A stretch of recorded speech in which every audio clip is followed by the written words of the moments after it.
Hi friends, good morning. तो चलिए हम आज एक यानी कि नया चैप्टर जो बोले थे आपको कि बहुत ही इंपॉर्टेंट है, वो है लाइट यानी कि प्रकाश, जो कि बहुत ज्यादा इंपॉर्टेंट है और लंबा भी चैप्टर है। यानी कि बाकी चैप्टर के मुकाबले में ये प्रकाश जो है लंबा चैप्टर है। और आपको बताए थे कि हम यानी कि आज हीट जो उष्मा को यानी कि चल रहा था वो चैप्टर आज समाप्त हो जाएगा और साथ ही साथ प्रकाश आपका स्टार्ट हो जाएगा। यानी कि हम एक चैप्टर आज समाप्त भी कर रहे हैं और दूसरा स्टार्ट भी कर रहे हैं। यानी कि आज मेरा उष्मा कंप्लीट होकर प्रकाश हम स्टार्ट कर चुके हैं। ये 1 2 3 क्लास से लगेगा और बहुत ही इंपॉर्टेंट पॉइंट इसमें है जो कि हम छांट कर आप लोग के लिए लेकर आए हैं।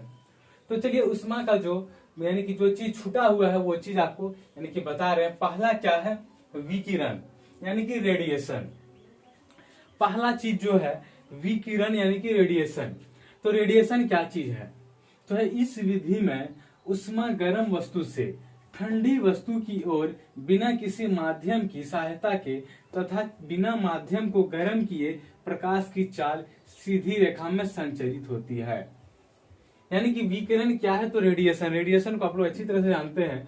तो रेडिएशन है इस विधि में उष्मा गर्म वस्तु से ठंडी वस्तु की ओर बिना किसी माध्यम की सहायता के तथा बिना माध्यम को गर्म किए प्रकाश की चाल सीधी रेखा में क्या होती है? संचरित होती है। यह हो गया रेडिएशन। फिर चलते हैं न्यूटन का शीतलन नियम। उस टाइम हम पढ़े थे न्यूटन का गति नियम था। न्यूटन का गति का प्रथम नियम, द्वितीय नियम, तृतीय नियम, यानी कि 3 नियम पढ़े न्यूटन का। तो फिर चलते हैं न्यूटन का शीतलन नियम। यहाँ क्या है? न्यूटन का शीतलन नियम। तो चलते हैं सबसे पहला चीज, समान अवस्था रहने पर। क्या है? समान अवस्था रहने पर विकिरण द्वारा यानी कि रेडिएशन द्वारा किसी वस्तु के क्या है? किसी वस्तु के क्या है? समान अवस्था रहने पर विकिरण द्वारा यानी कि रेडिएशन द्वारा किसी वस्तु के ठंडे होने की दर वस्तु तथा उसके चारों ओर के माध्यम के तापांतर के अनुक्रमानुपाती होता है। ध्यान देना, अनुक्रमानुपाती होता है। अतः वस्तु जैसे जैसे ठंडी होती जाएगी उसके ठंडे होने की दर कम होती जाएगी। यानी कि जैसे कोई वस्तु मान लेते हैं कि यानी कि जैसे कोई वस्तु गर्म वस्तु है और उसको रखते हैं यानी कि उसको यानी वो ठंडा होने लगती है। तो जैसे जैसे वो वस्तु ठंड होने लगती है यानी कि ठंडा होने लगती है तो उसका ठंडा होने की जो दर होती है वह भी घट जाता है। यानी कि मान लेते हैं, क्या बताया आपको कि कोई गर्म वस्तु रख रहे हैं और जो स्पीड से वो ठंडा होती है वो जैसे जैसे ठंडा होने लगती है और जो उसका जो दर होता है ठंडा होने की वह भी क्या होती है? धीरे धीरे घट जाती है। वही चीज बता रहे न्यूटन का शीतलन नियम।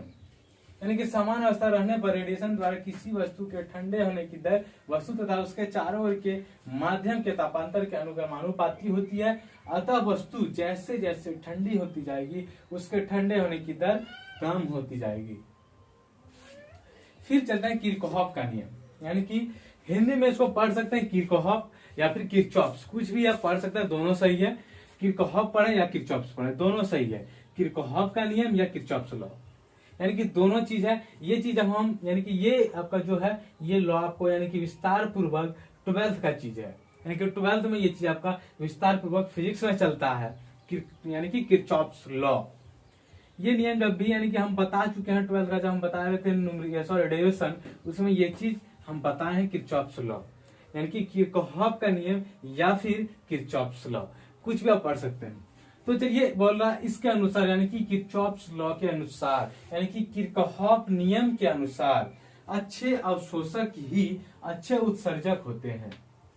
यानी कि इस नियम के अनुसार, कौन नियम? तो किरचॉफ या फिर किरचॉफ, इसके यानी कि किरचॉफ अनुसार अच्छे अवशोषक ही अच्छे उत्सर्जक होते हैं। अंधेरे कमरे में यदि एक काली और एक सफेद वस्तु को समान ताप पर गर्म करके रखा जाए, क्या है? अंधेरे कमरे में यदि एक काली और एक सफेद वस्तु को समान ताप पर यानी कि एक दोनों को समान टेम्परेचर पर गर्म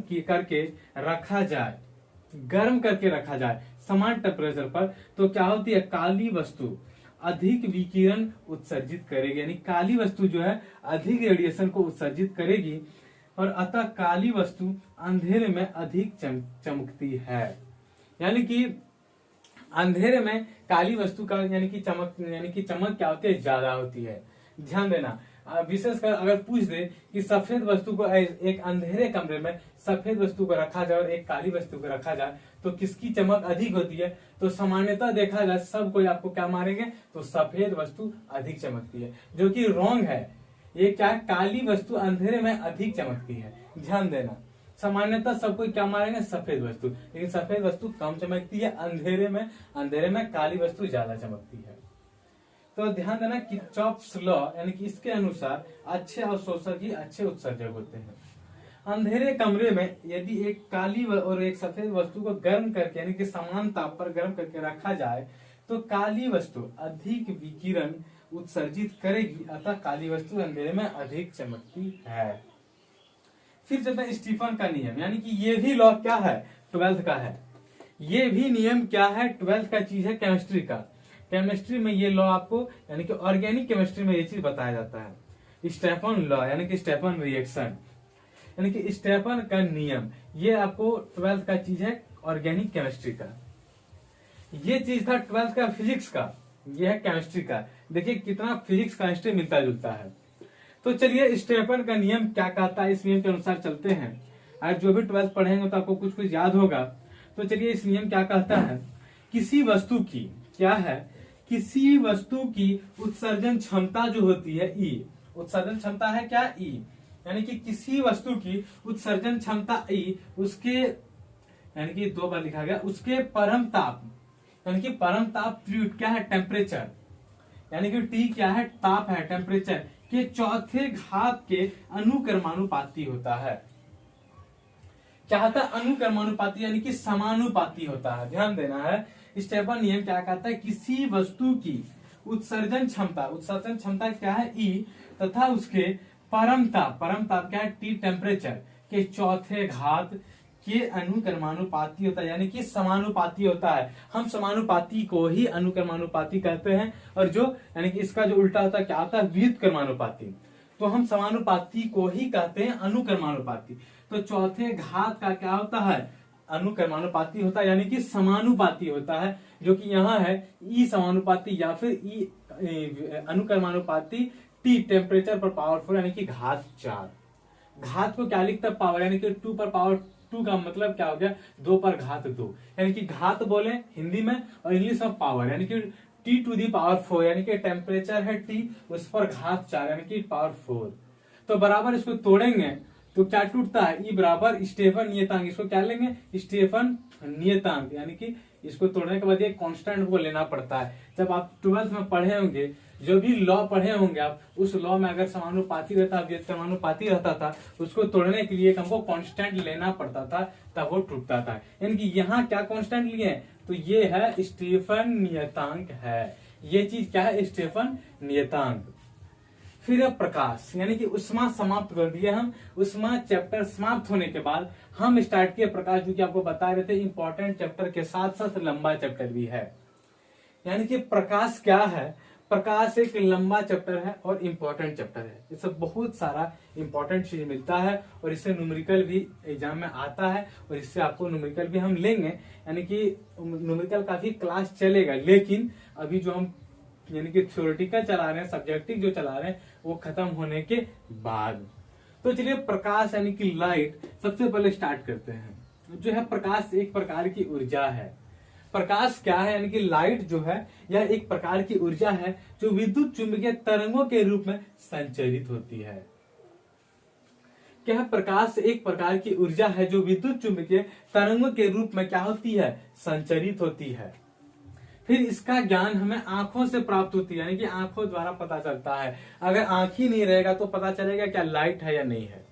अगर हमको आंख ही नहीं है, हम अंधा आदमी है, तो मुझे नहीं पता चलेगा कि लाइट है क्या है नहीं है। यानी कि इसका जो ज्ञान हमें प्राप्त होती है, आंखों द्वारा ही पता चलता है कि लाइट है या नहीं है। यानी कि प्रकाश क्या है, प्रकाश एक प्रकार का ऊर्जा ही है जो विद्युत चुंबकीय तरंगों के रूप में क्या होती है, संचरित होती है, और इसका ज्ञान जो होता है हमारे आंखों द्वारा ही पता चलता है। फिर इसका जो तरंग दैर्घ्य होता है, इसका तरंग दैर्घ्य कितना होता है, 3900 एंगस्ट्रॉम। इसको पढ़ते हैं हम एंगस्ट्रॉम। इसको क्या पढ़ते हैं, एंगस्ट्रॉम पढ़ते हैं। यानी कि इसका जो तरंगदैर्घ्य होता है 3900 एंगस्ट्रॉम से 7800 एंगस्ट्रॉम के बीच प्राप्त होता है। यानी कि हम क्या बोले थे कि ध्वनि और प्रकाश जो है एक दूसरे से लगभग मिलता जुलता चैप्टर है। तो यानी कि अब वही चीज यहाँ पढ़ेंगे, वहां पढ़ते थे ध्वनि की जो होती थी यानी कि हर्ट्ज में होती थी, अब यहाँ पढ़ेंगे एंगस्ट्रॉम में। यानी कि इसका जो तरंगदैर्घ्य होता है कितना है, तो 3900 एंगस्ट्रॉम से 7800 एंगस्ट्रॉम के बीच होता है। किसका तरंगदैर्घ्य? प्रकाश की। फिर चलते हैं यहाँ सन 1637 यानी कि 1637 में दकार्ते, कौन है? दकार्ते ने प्रकाश के कणिका मॉडल प्रस्तुत किया तथा स्नेल के नियम को भी व्युत्पन्न किया। क्या कब? 1637 ईस्वी में। 1637 ईस्वी में किसने? तो दकार्ते ने प्रकाश के कणिका मॉडल प्रस्तुत किया। अगर पूछ दे कि प्रकाश के कणिका मॉडल को किसने प्रस्तुत किया, तो दकार्ते। और कब हुआ? तो 1637 ईस्वी में यानी कि 1637 में हुआ। और साथ ही साथ स्नेल के नियम को भी क्या किया? व्युत्पन्न किया। फिर चलते हैं प्रकाश में जो है प्रकाश की वेग की गणना सबसे पहले किसने की? तो रोमर ने किया है। रोमर की चर्चा हम पिछले क्लास में कर रहे थे, रोमर की चर्चा हम पिछले क्लास में किए थे। तो ध्यान देना, जो प्रकाश की वेग की गणना सबसे पहले कौन किया है? तो रोमर ने किया। ध्यान देना है, प्रकाश का जो वेग है सबसे पहले जो गणना करने वाले व्यक्ति थे तो कौन थे? तो रोमर। ये व्यक्ति नहीं, यानी कि व्यक्ति तो थे लेकिन रोमर एक वैज्ञानिक भी थे। यानी कि रोमर ने ही सबसे पहले प्रकाश की वेग की गणना का पता लगाया, यानी कि गणना की सबसे पहले इसी ने ही गणना करके बताया कि प्रकाश का वेग कितना है। फिर वायु में प्रकाश की चाल। वायु में प्रकाश की चाल कितना है? तो 3 × 10⁸ मीटर प्रति सेकंड। यानी कि वायु में जो प्रकाश की चाल होती है 3 × 10⁸ मीटर प्रति सेकंड। यानी कि 1 सेकंड में प्रकाश की चाल जो होती है वायु में कितनी होती है? 3 × 10⁸ मीटर। यानी कि 1 सेकंड में जो है 3 × 10⁸ मीटर की दूरी वायु में प्रकाश का यानी कि तय करता है। यानी कि जो चीज हम बताएं वायु में प्रकाश की चाल इतना है, इसी तरह से फिर चलेगा। माध्यम चेंज होगा लेकिन प्रकाश की चाल ही रहेगी। यहाँ माध्यम कौन सा था? तो वायु था। यहाँ यानी कि प्रकाश की चाल का माध्यम जो है वायु है। फिर चलेगा कांच, प्लास्टिक, जल, जैसे भी है वो सब चीज हम यानी कि उसमें प्रकाश की चाल कितनी होती है वो चीज हम साइड से, जैसे कि हम ध्वनि में बताए थे आपको, कॉलम बनाकर बताएंगे। उसी तरह से यहाँ भी हम यानी कि अगले नेक्स्ट क्लास में कॉलम बनाकर एक तरफ मेरा माध्यम रहेगा, दूसरी तरफ प्रकाश की चाल रहेगी। तो सिर्फ एक चीज हम यानी कि बताया प्रकाश की चाल, इसलिए इसको बताएं कि ये बहुत ही इंपॉर्टेंट है, बहुत ही प्रचलित है। ये चीज आपके यानी कि प्राय सबों के जुबान पर रहती है, यानी कि प्रकाश की चाल वायु में। इस पर ज्यादातर न्यूमेरिकल भी बनता है, ये चीज पर ज्यादातर न्यूमेरिकल भी बनता है, जिसके कारण ये चीज हम लेकर आए हैं। और बाकी चीज जो कांच है, जल है, तारफिन तेल है, केरोसिन तेल है, उस सब में प्रकाश की चाल कितनी है तो हम अगले क्लास में आपको कॉलम के साथ यानी कि लेकर आएंगे। फिर चलते हैं प्रकाश की चाल माध्यम के अपवर्तनांक पर निर्भर करता है, यानी कि इसको पढ़ते हैं म्यू, उसी को कहते हैं अपवर्तनांक। यानी कि इस चीज को क्या पढ़ेंगे? म्यू को ही हम यानी कि अपवर्तनांक को ही डिनोट करते हैं म्यू से। तो प्रकाश की जो चाल माध्यम के अपवर्तनांक पर क्या है? निर्भर करता है। ध्यान देना है, प्रकाश की चाल जो माध्यम के अपवर्तनांक पर निर्भर करता है। जिस माध्यम का अपवर्तनांक जितना अधिक होता है उसमें प्रकाश की चाल उतनी कम होती है। अगर माध्यम के अपवर्तनांक निर्भर नहीं करता तो जिस माध्यम का अपवर्तनांक जितना अधिक होता तो क्या मतलब था? उसमें प्रकाश की चाल में कोई इफेक्ट नहीं पड़ता, अगर निर्भर नहीं करता तब। लेकिन यहाँ क्या है? प्रकाश की चाल माध्यम के अपवर्तनांक पर निर्भर करती है। जिस माध्यम का अपवर्तनांक जितना अधिक होता है उसमें प्रकाश की चाल उतनी कम होती है। यानी कि निर्भर करने के कारण ही प्रकाश की चाल उतनी कम हो जाती है। तो ध्यान देना, जिस माध्यम का अपवर्तनांक जितना अधिक होता है उसकी यानी कि उस माध्यम में प्रकाश की चाल उतनी ही कम होती है, जस्ट उल्टा होता है। फिर चलता अंतिम पॉइंट आज का, यानी कि प्रकाश को सूर्य से पृथ्वी तक आने में औसतन कितना लगता? 8 मिनट 16.6 सेकंड का समय लेता है। यानी कि ये चीज आपको फिजिक्स में मिला, ये चीज आपको ज्योग्राफी में भी मिलेगा। यानी कि ये पॉइंट जो है आपको फिजिक्स में तो देखने को मिला ही, साथ ही साथ आपको ज्योग्राफी में भी मिलेगा। कौन सा? तो प्रकाश का जो वेग है, यानी कि प्रकाश को सूर्य से पृथ्वी तक आने में, यानी कि कह सकते हैं जो प्रकाश का, यानी कि सूर्य का प्रकाश जो है, यानी कि सूर्य का जो प्रकाश है, यानी कि पृथ्वी तक आने में औसतन कितना लगता है? तो 8 मिनट 16.6 सेकंड का वो समय लेती है। फिर जितना ध्यान देना, उष्मा को समाप्त कर दिया, स्टार्ट किए हैं लाइट। ध्यान देना है विकिरण, रेडिएशन, फिर न्यूटन का शीतलन नियम, यानी कि जैसी वस्तु ठंडी होती चली जाती है उसका ठंडा होने की जो दर होती है वह भी धीरे धीरे कम होता चला जाता है। यही कहता है न्यूटन का शीतलन नियम। फिर है किरचॉफ का नियम, यानी कि जो 12th में ये चीज पढ़ेंगे इसको उतना ध्यान नहीं, मतलब ध्यान देना है, क्योंकि ये चीज पढ़ा हुआ चीज है। ये चीज क्या है? पढ़ा हुआ चीज है, जो कि इसको समझना में उतना कठिनाई नहीं हुआ होगा। स्टेफन का भी ये भी क्या है? पढ़ा हुआ चीज है। तो उत्सर्जन क्षमता इतना होता है, उसका अनुक्रमानुपाती यानी कि घात 4 पे, टेम्परेचर का घात कितना? 4 होता है। और ये चीज कांस्टेंट हम लेते हैं इसको तोड़ने के लिए। तो ये कांस्टेंट कौन सा? स्टेफन नियतांक है। फिर प्रकाश में जो भी हम स्टार्ट किया तो अच्छा चीज है इसका, तो यानी कि प्रकाश का जो तरंगदैर्घ्य होता है 3900 एंगस्ट्रॉम से 7800 एंगस्ट्रॉम के बीच प्राप्त होता है। और 1637 ईस्वी में दाकार्ते ने प्रकाश के कणिका मॉडल प्रस्तुत किया था। फिर है प्रकाश की वेग की गणना सबसे पहले रोमर ने किया। तो ध्यान देना, प्रकाश की वेग की गणना सबसे पहले रोमर ने की, फिर बाद में प्रकाश की चाल 3.10 मीटर प्रति सेकंड है। और प्रकाश की जो चाल होती है माध्यम के अपवर्तनांक पर निर्भर करता है, ध्यान देना है। और जिस माध्यम का अपवर्तनांक जितना अधिक होगा उसमें प्रकाश की चाल उतनी ही कम होती है। फिर प्रकाश को सूर्य से पृथ्वी तक आने में औसतन जो है 8 मिनट 16.6 सेकंड का समय लेती है। तो फिर मिलेंगे अगले क्लास में, तब तक के लिए थैंक यू।